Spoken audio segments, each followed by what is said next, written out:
You ever been in one of those conversations where someone finds a little hole in your logic and everything just stops? There's this silence, but it's not a thoughtful silence, is it? It's something else. Well, today, let's get into what that silence is really telling us about our own minds. Yeah, that silence. We've all felt it. That little knot in your chest, that instant defensive switch from, what did they just say, to what's wrong with them? It's a totally human reaction for sure, but it's also a massive red flag. It's our brain telling us it's about to slam the door on a chance to grow, right when we need it open the most. And that feeling we just talked about, that's really the key to this whole thing. Look, the psychology on this is super clear. Real intelligence isn't about the library of facts you've got stored in your head. It's a live process. It's all about cognitive flexibility, how well you can adapt and update and literally expand your mind when new information comes along. Okay, so let's dive into this. We're going to walk through 5 major signs that our own minds might be playing tricks on us, convincing us we're on solid ground when we're actually stuck. Think of this as our roadmap for spotting those rigid spots in our own thinking.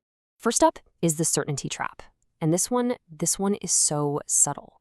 It's probably the trickiest of them all, because it feels so good. It doesn't feel like a trap. It feels like confidence. It feels like clarity. So psychologists have a name for this. It's the overconfidence bias. And get this, it's a total paradox. The less you actually know about something, the more complete and total your knowledge feels. Your brain just takes the little bit it knows and goes, yep, got it, the end. But the more you learn, the more you start to see just how huge the landscape of what you don't know really is. And that right there, that's the whole ballgame. Genuinely smart people aren't crippled by doubt, but they always carry this quiet little hum in the background that says, I might be missing something here. They keep a little door cracked open in their mind, just in case. Certainty, on the other hand, doesn't just close that door, it bolts it shut. So here's a little mirror moment for you. Seriously, think about it. When was the last time you were absolutely 100% certain, not just confident, but so certain that the idea of you being wrong felt kind of offensive? That feeling, that's the one to pay attention to, because it's usually the loudest right where our blind spots are biggest. All right, so that leads us right into our second sign, which is all about what happens next. This is where the fight stops being about the facts and starts being about our feelings. It's that classic battle between our need to be right and our ability to get it right. You know exactly what this feels like. Someone lays out some really solid evidence, and it goes against something you believe, and you can feel it's solid. But instead of going where the logic leads, you start scrambling, looking for any tiny reason to just wave it away. Why? Because in that moment, admitting you're wrong feels like a personal defeat. So here's the question you have to ask yourself. Are your beliefs a part of your identity that you have to protect like a fortress? Or are they tools you use to navigate the world? Because if they're tools, they can be sharpened, they can be upgraded, or you can even swap one out when a better one comes along. Holding on to a broken tool doesn't make you loyal. It just makes you less effective. Okay, another honest moment. Can you think of a time when you chose that comfort of being right over the actual growth that comes from, being corrected? It's a tough one, but just being able to see it is a huge step forward.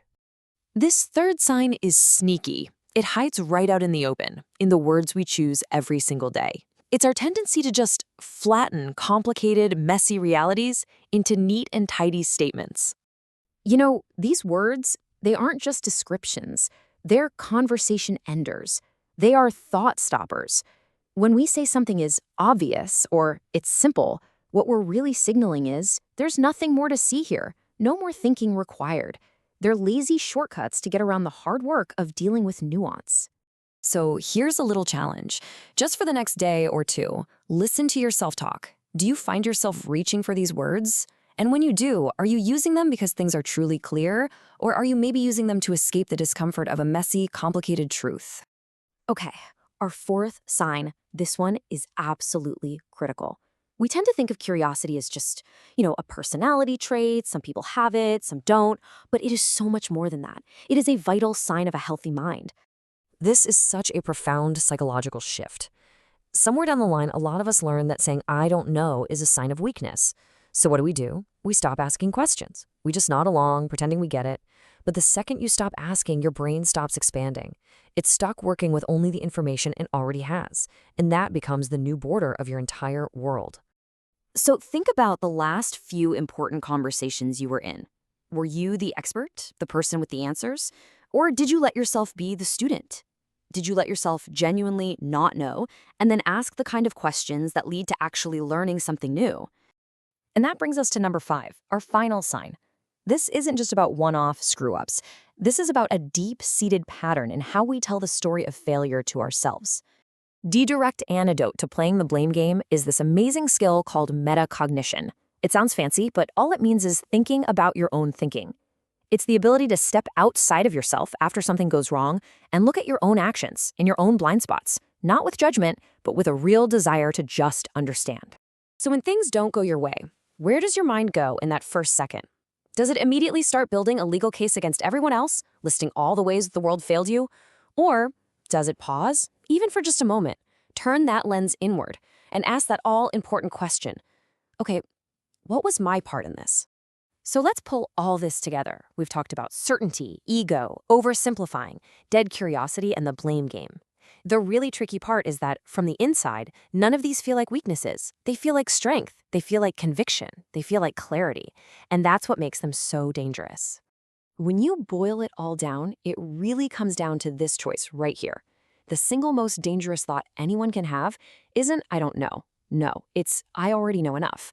Because the instant that thought becomes your default setting, your growth just stops.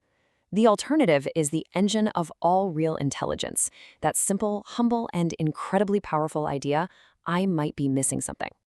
So I want to leave you with this. And this isn't about beating yourself up or judging someone you know. It's just about awareness. Because this simple willingness to even ask this question, to really look for the answer honestly, well, that's the very first and maybe